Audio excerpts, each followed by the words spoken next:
Welcome to Holistically Speaking. I'm Hilary Russo, certified holistic health coach and health and wellness journalist. This is an empowering place to explore self-awareness, self-love, and transformation through health, healing, and humor. By sharing life-changing experiences, knowledge, and guests with varied expertise, we'll explore who we are, how we got that way, and what it takes to be a happy and healthy grown-up. Mind, body, and spirit. I'm glad you're here. Allow your passion to become your purpose, and one day it will become your profession.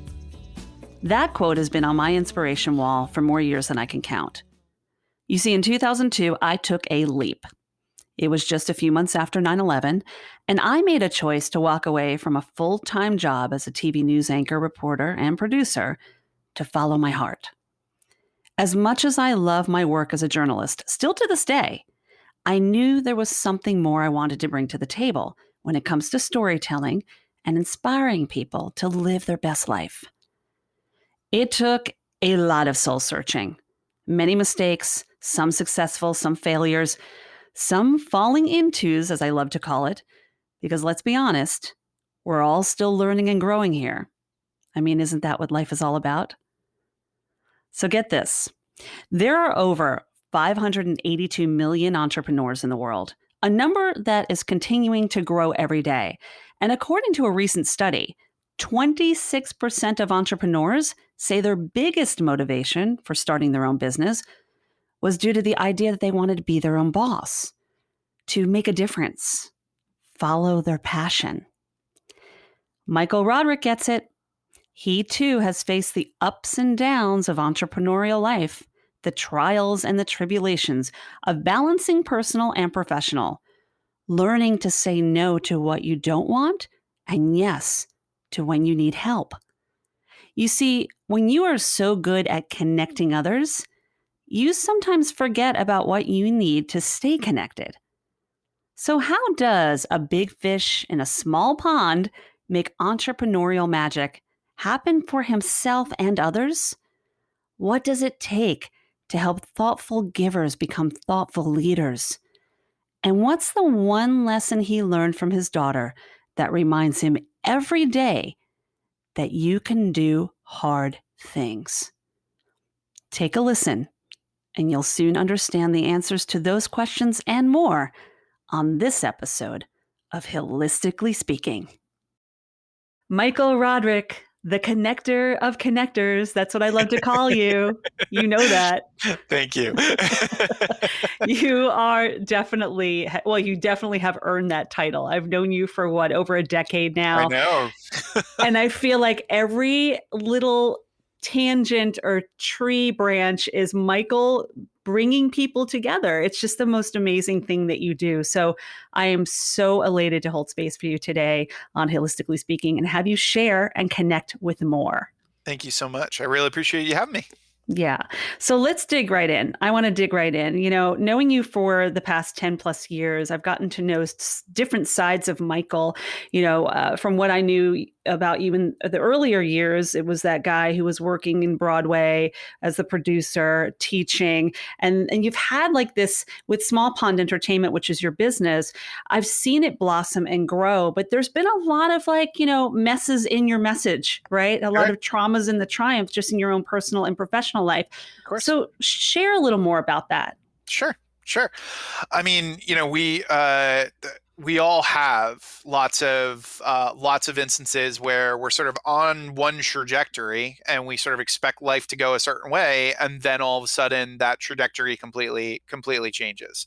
On the entrepreneurial side, I think that you probably aren't really an entrepreneur unless you've fallen on your face, tons of times, right? I think that's kind of the thing that you learn when you decide to go into entrepreneurship, when you decide to sort of do your own thing. So, I mean, I remember very, very distinctly when I went off on my own after I decided to leave teaching and I was, raising money for Broadway shows and working on lots of different projects.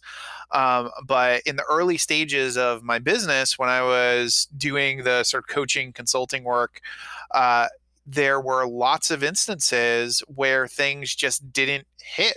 Right.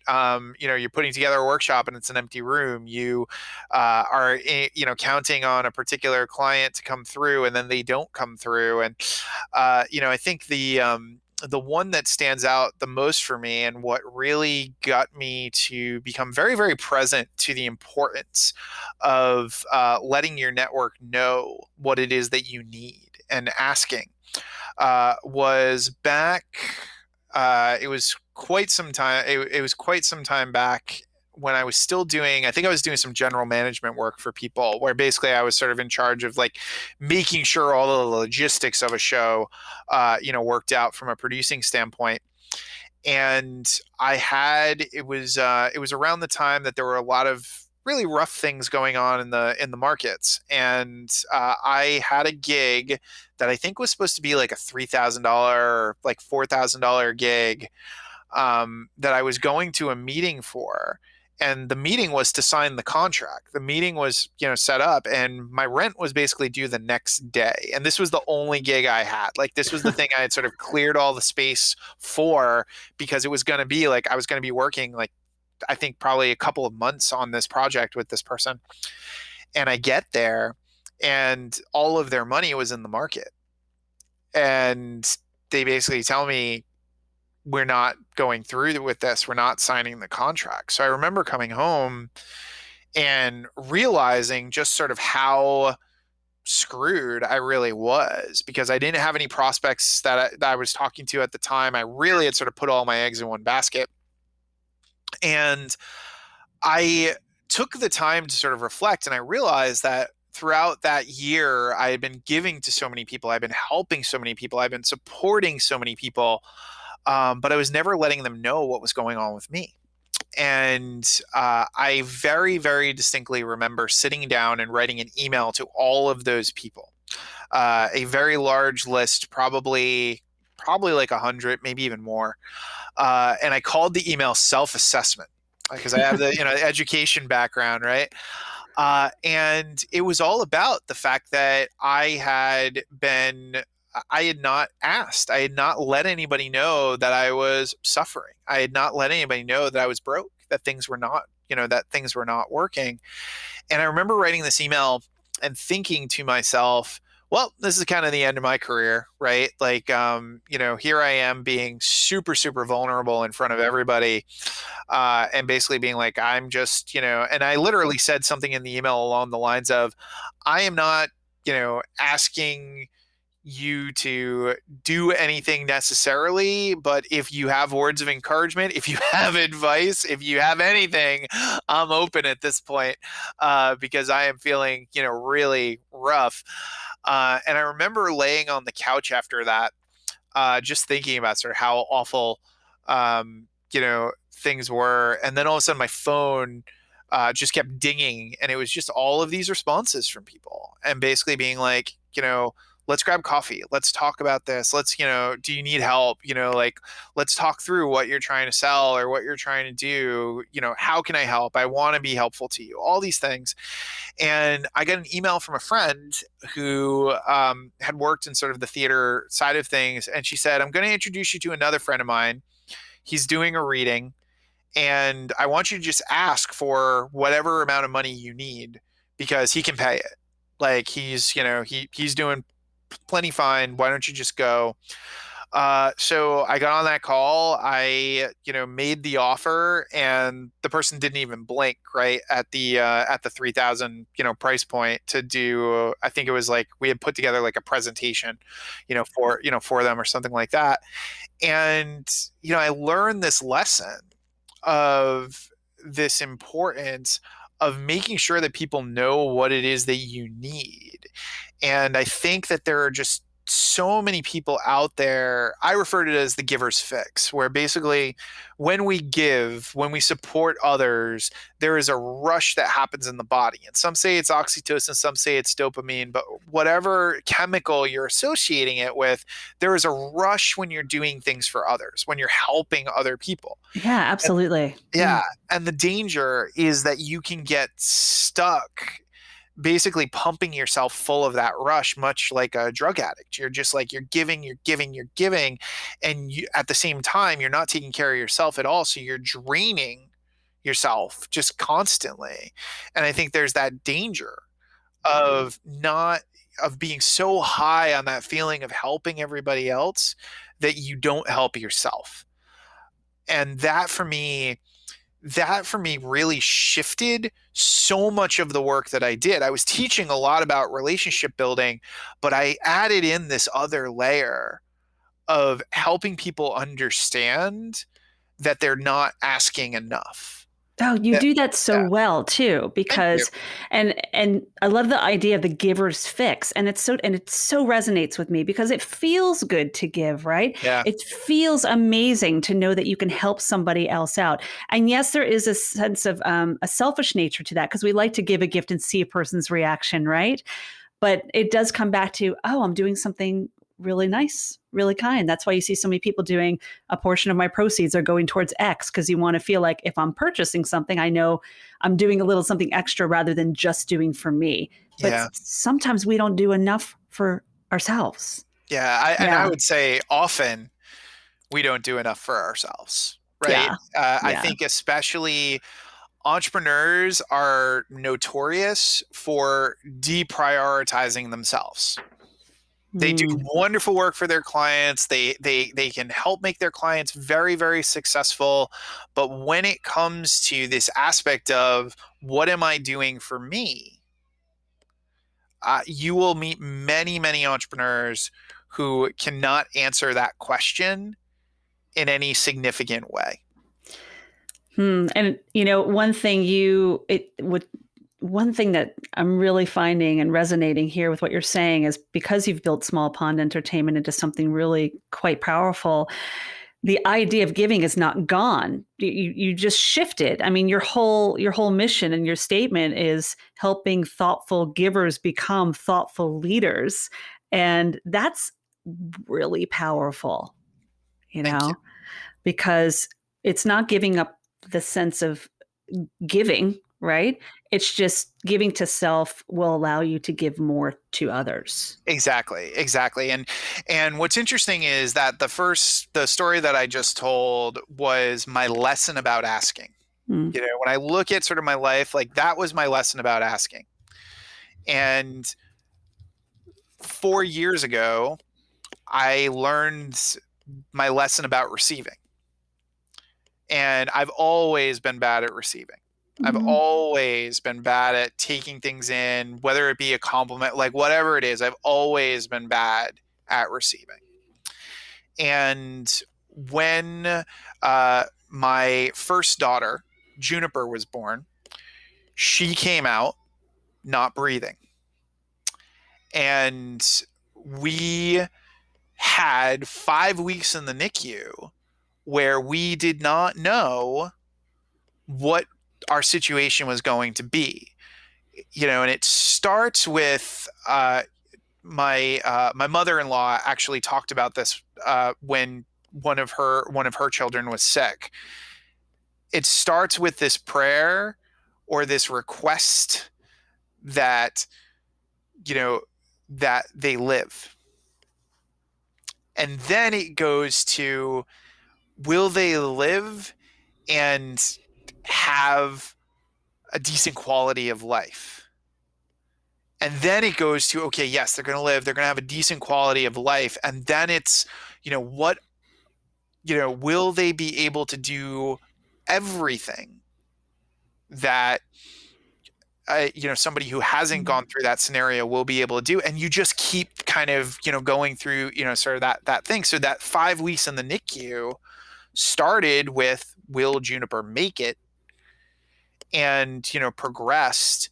And Juniper is probably the most amazing, inspiring, part of my life, because, she didn't have a suck or a swallow when she was in the NICU, and there was the concern that she would have to be fed through a tube only, and that, there would be, some real serious issues. And I remember when she was being placed for a G tube, to, just make sure that she would get the nutrients that she needed, her suck and swallow started to come back. And within a couple of months after she had left the hospital, the G tube was taken out. And she has, mild cerebral palsy. She has seizures. She has her challenges, but she's overcome, so many of those challenges. And, to this day, my wife, Nora, says something to Juniper that's really resonated with me. Whenever she's having trouble getting her shoes on or going through a challenge, a challenging situation, and it's, you can do hard things. And when I think about just like any time that I'm like, oh, well, this is really frustrating, or, this thing is not working out the way that it's going, or maybe, this client deal didn't happen the way that I wanted it to, or whatever it is, I go back to that, like, you can do hard things. And I just think it's such a powerful statement. But, to that point about receiving, when that happened, I'm the business, right? Like, people hire me to do the consulting, to do the coaching, to do the work.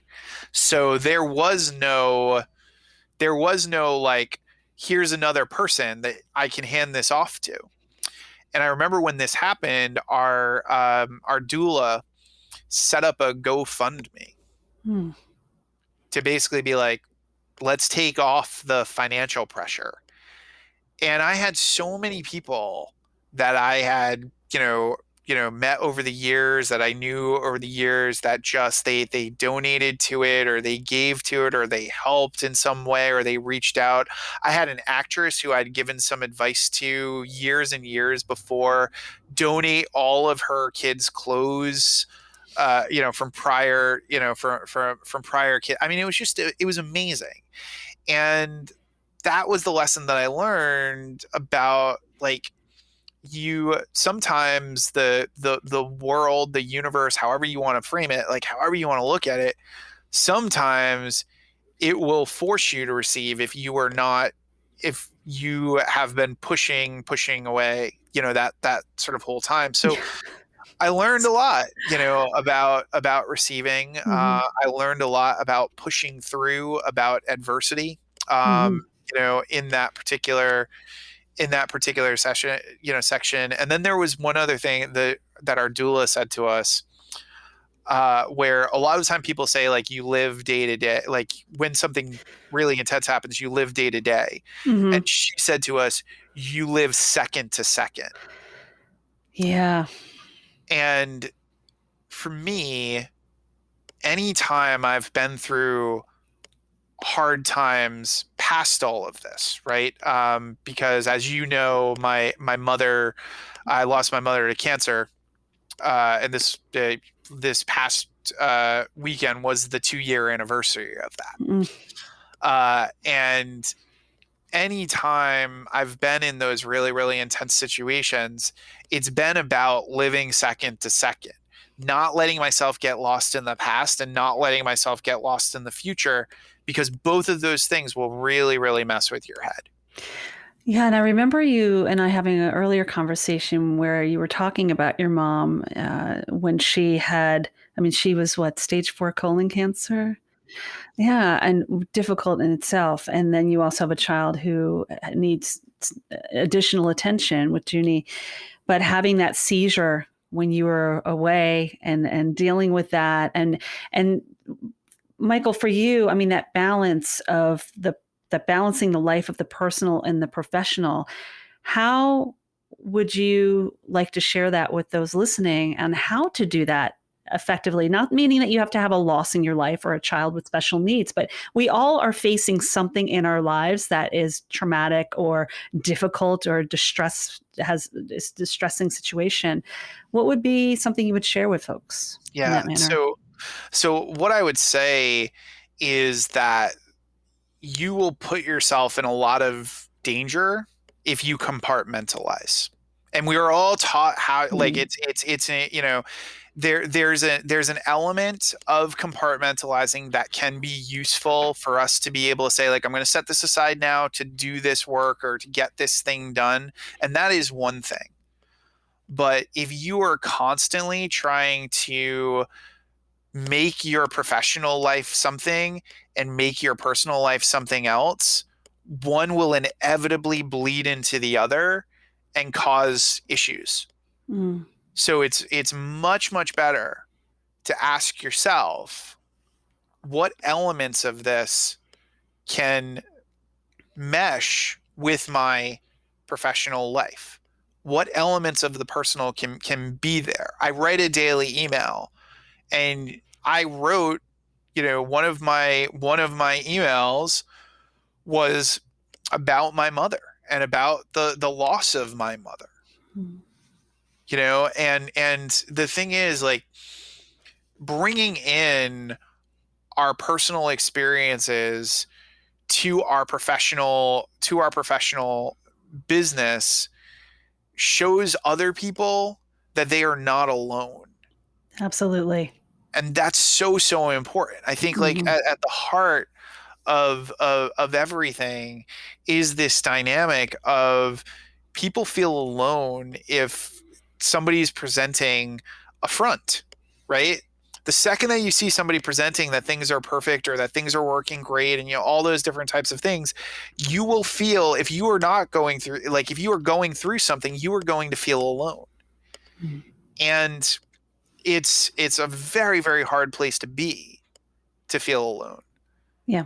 And it's a very hard place to be, to feel like you're burying everything. Oh yeah, And because it eventually that rug just goes. It's like a lump, right? And I exactly. get that. You and I come from the same school of thought. We are the writers. We're the creators. I mean, we write a lot of content. We put out our newsletters and our blogs and all that, and we have our podcasts. And it's a way of being a storyteller. And there used to be a day and age where you didn't share your stuff, right? Like I'm professional, and especially for me as a journalist and also as someone in mental health, you didn't share your stuff. You're there to listen to other people's stuff. But the thing is, I love that we've seen that change because it humanizes us. We are not just like our profession or our career. We're human beings. We're mothers, we're fathers, we're sisters, we're brothers. And being able to identify with Mike as being the dad and the son and the husband and just, a friend. And the same thing with Hilary with what she's doing. We all have something that someone's going to gravitate to, right? So it's saying, hey, I get it, you know? Yeah. Yeah, it's important. I hope more people hear that message and realize that, like I said earlier, I mean, and I say it with this podcast, it's turning those traumas into triumphs. It's the mess into the message. It's the idea that your pain is the basis of your true power. Yeah. And others are going through it too. Yeah. And I've had this conversation, with lots of clients over the years, and with lots of friends, where if you've had a really difficult experience and you are not sharing your story and the things that you did to get through it, or the things that help sort of move things through, it's the equivalent of you walking in a room, stepping on a nail, being in a ridiculous amount of pain, and then the second somebody else walks in that room, not letting them know there's a nail on the floor. Great way of putting it. You almost are obligated to share. We need to share. I mean, the stories that each of us have, and everyone has one. I'm not saying you have to lay out your entire life and whatnot, but it's a purge that we really need to understand that you're never alone in the battle. Yeah. Yeah. And for so many people, there's so much surface content out there Ugh. that there are people who just like, they are craving some depth. Yeah. Right? They are craving some real conversation. They are craving something that feels like it connects to them, as opposed to tips and tricks and all these different types of things. I have a friend who's a coach who uh, he always said something to me that has always stuck, that I really love, which is that the things that are good for marketing are really bad for real life. And it's really true. Like when something sells or sort of works from a marketing standpoint, it presents to you the idea that this is all going to be fixed, that this is going to be easier, that there's 3 steps and like all of this other, stuff, because that is what will get you to buy. Like that is really like at the heart of marketing. Like it shows you like, this will be a faster journey if you buy this thing or if you do this thing. So yes, you're going to buy it. But the reality is that there are no 3 steps. There is no like, this is a straight line. This is how this is how this works. That is not a reality.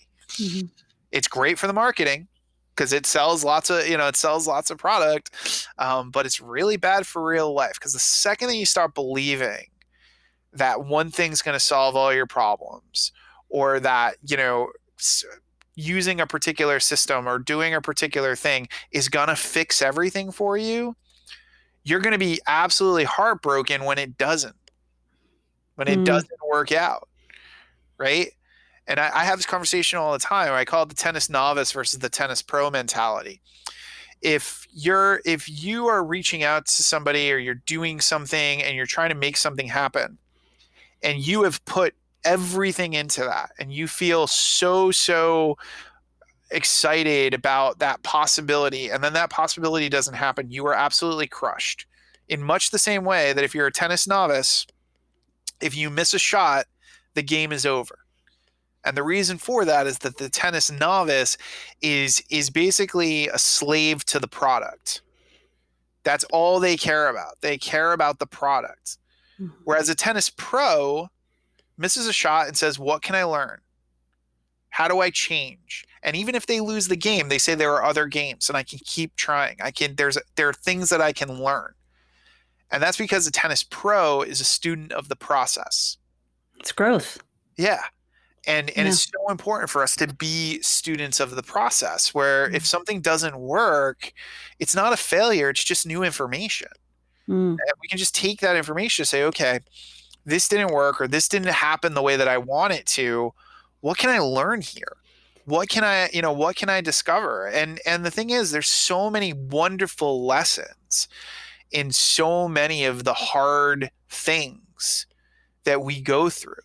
And if you've had a massive fight with somebody, if you lost a friendship, if you lost a loved one, whatever it is, there's so many lessons in there. There's so many things to learn. There's so many other ways to think about, the world as a result of that. Those things crack open so many things for you.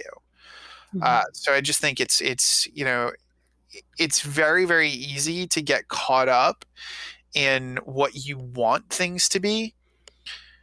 And it's very, very hard to accept that 9 times out of 10, you're not going to get what you want. Yeah. Like, what do we know? And it goes back to what you were saying earlier about the universe. I mean, when the universe is knocking, it's going to just keep knocking until it's like I'm going to push over something. I'm going to knock something over. I'm going to knock you over until you finally just wake up, because it is all about energy, and not to get woo woo, but it is. And I think that comes with learning and opening your mind to the possibilities of change and challenges. We've all been through some kind of adversity, if not more than one. And it's when that shift happens that you learn more about just letting go and being open to receiving, right?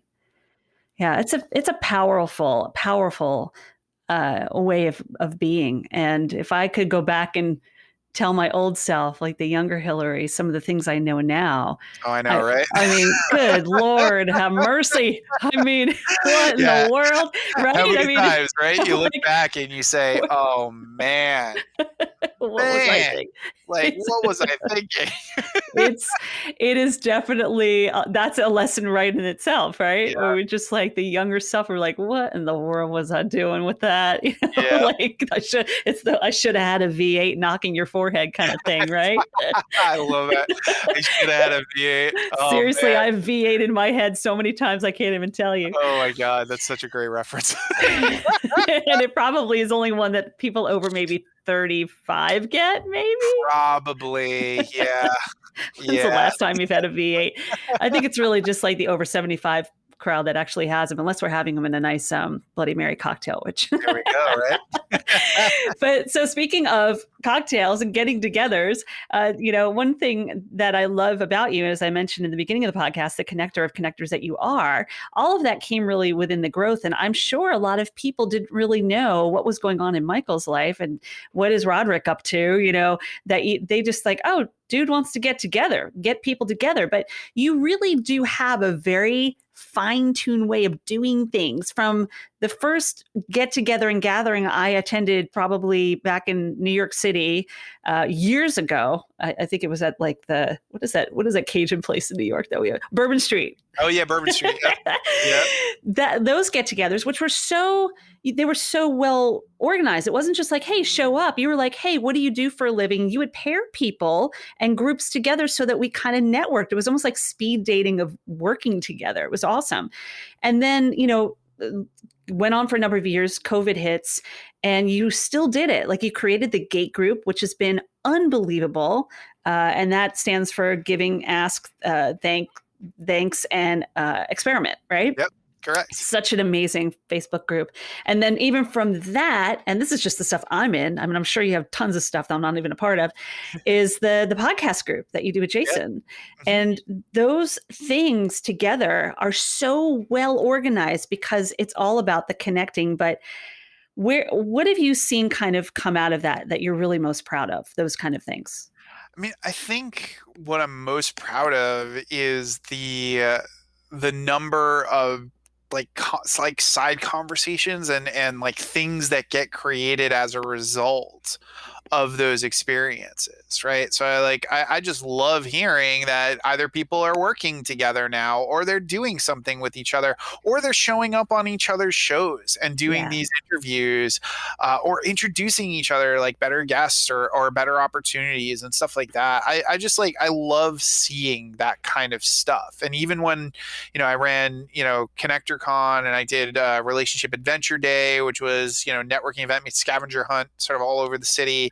Like even with those types of things, like people would come out of it and like start businesses together or do something together or become best friends, right? Mm-hmm. And like just really know each other and like each other. And I think it's one of those things where I love seeing people who don't necessarily know they should know each other get to know each other, right? Like they have no idea that this other cool person really exists because they're kind of in their own bubble, they're in their own world, and then those people get together and they're best friends, or they do business together, or they have different opportunities. It's just like I love watching it, and when I would do the in-person stuff, most of the time at the in-person stuff, I'm just kind of sitting back and watching everybody kind of get to know each other. And I'll pop in here and there, and I'll have like a little conversation here and there, but most of the time I'm looking around to see like how is everybody experiencing this, and are they having a good time, and are they enjoying themselves, and are there people that they haven't met yet that I think they should meet? Like that's always been the thing that I've enjoyed about a gathering, is that aspect of sitting back and kind of watching everybody do what they do, and then jumping in wherever I sort of need to jump in. I've always been more of the person who isn't actually interested in the center of attention dynamic. I'm interested in making other people the center, right? Like I'm interested in the organization of actually being outside of the center, and what having the people sort of around like that. That's what's been always interesting to me, as opposed to like, hey everybody, hey everybody look at me, hey everybody pay attention, kind of thing. But in that, is that going back to Mike forgetting about Mike and what Mike needs? Yeah. I think that there are definitely aspects of that, that surface, from it. And if I look back at a lot of the earlier ones, oh yeah, I definitely will, make that choice of not necessarily letting people know what I need during those scenarios. I think I've gotten a lot better at it over the years. But I also just like, I guess the way that I've kind of come to terms with this is that I think like if I think about like a spectrum, right? Like on one end of the spectrum, there's this aspect of like you're always giving and you're never letting anybody know what you need, and you are just like completely drained and miserable, right? Mm-hmm. And then on the other end of the spectrum, there's you're self-aggrandizing and sort of like, asking everybody for everything and wanting them to get, get everything that you can out of all of the conversations and all those different types of things. And I think the middle of that spectrum, which is where I've found myself landing, is that I build credibility. I know what it is that I need, and I ask when it makes sense for that need. Like I'm just at a point now where I don't look at things from this lens of like, this is what this has to do. Mm-hmm. I'm just aware of what I need in those types of scenarios. And for me, in some cases, I just need to catch up with my friends. Right? Like I just need to see my friends. Mm-hmm. I don't really care if I'm getting business, if anything's happening, if I'm getting, on podcasts or interviews or whatever. Like I just want to see my friends Mm-hmm. and hang out with my friends. So I think, to your question, which I think is a really, really important one, I think there's like, I've found kind of this middle ground, and that's not to say, and I think this is also very, very important. That is not to say, oh, Mike's got it figured out now, and now he's not worrying about the overgiving, or he's not screwing it up. No, of Mm-hmm. course, every day I screw it up. Every day I make some mistake somewhere where I am not putting myself, myself first. Mm-hmm. And I'm not saying, I'm not taking care of myself enough every single day. But I learn from it and I move on. Mm-hmm. And I think that the danger, and this ties back to a lot of the stuff I was talking about with marketing, is that the danger to ever think like we've been fixed, like we've solved it. Mm-hmm. I think no matter whatever the vice is, whatever the challenge is, whatever the issue is, the thing that we struggle with, we're just always recovering. Like Mm-hmm. we're not just magically better. So I just kind of look at it more in the context of like, am I being reflective enough about where I am and what I'm doing, and being honest with myself about where I'm falling on that spectrum? And then am I course correcting based on that information? Yeah. Yeah. Course correcting. That's a good way of putting it. It's really learning. It's processing it and saying, what have I learned from this? Which a lot of times I think that comes with age and growth and the challenges we've been through. And if we've learned from them the first time, I mean, fortunately, I'd like to think that we've reached that point, but it's a constant learning process. We're gonna be V8ing ourselves in 10 to 20 years about this day. Yeah. I mean, Right? we're gonna be V8ing ourselves tomorrow, right? Totally. Like a couple hours from now, there's gonna be something, and we're gonna be like, "Why didn't I say that? Why didn't I do this?" Et cetera. Because that's just human nature. Yeah, and it goes back to like almost not really the imposter syndrome as much as the negative self-talk and always doubting ourselves, right? Yeah, exactly. And always having those questions of, is this the right thing? Is this, is this what I want? Like how often do we think we want something, right? Mm-hmm. Get it, or get to the point where we're close to it and realize that's actually not what I want. Totally. Right? It's a constant process. It is a process. Hey, I'm looking forward to when we can have more of these conversations in person. I have to be honest. Yeah. I miss being able to be in the room and watching you circle like a little social butterfly. Yeah, me too.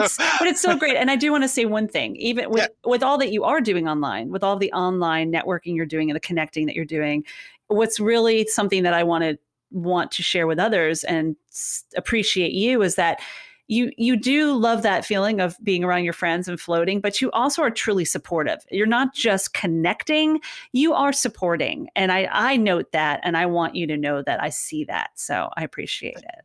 Thank you. Of I course. appreciate Always. So while we're wrapping things up, the one thing I love to do with my guests is I love to do a rapid fire. Awesome. And basically I'm picking these words as we're talking. So Okay. it's not like I pre-plan anything because, that's just not the Hilary way.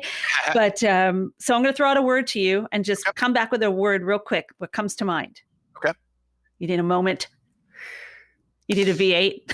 Yeah. All right. Okay, here we go. All right. Broadway. Fantastic. True. Entrepreneur. Struggle. Vulnerability. Open. Giving. Supporting. Asking. Need. Receiving. That's also open or just like wide, I think is the thing. Like that's what I think of. Yeah. Okay. That'll work. I'm going to take that. Gratitude. Taking. And connection. Friends. Yeah. Hear to that. I like that. That's a great thing to say. All right. So as we wrap things up, my friend Mike Roderick, the connector of connectors, podcast host of Access to Anyone, Small Pond Entertainment. By the way, I love the name Small Pond because I just want to leave on this note real quick before I give you a moment. The idea of like big fish in a small pond, right? Yep. It reminds me so much of the movie Big Fish. Which is like, remember Big Fish?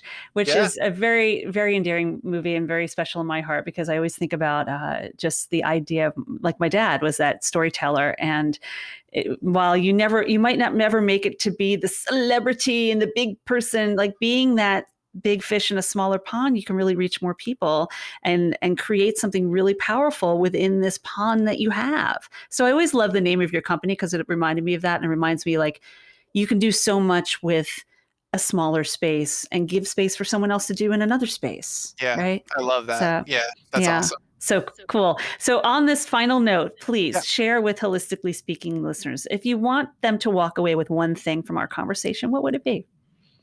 Oh, I'll go with this. Never underestimate the significance of making other people feel significant. Whoa. That's it? Like, that's powerful. Yeah. I mean, when I ask people that question, normally they go on for a minute and a half, but that is all you need to say. Yeah. I love that. Thank you for sharing that. Thank you. That's a powerful way to end.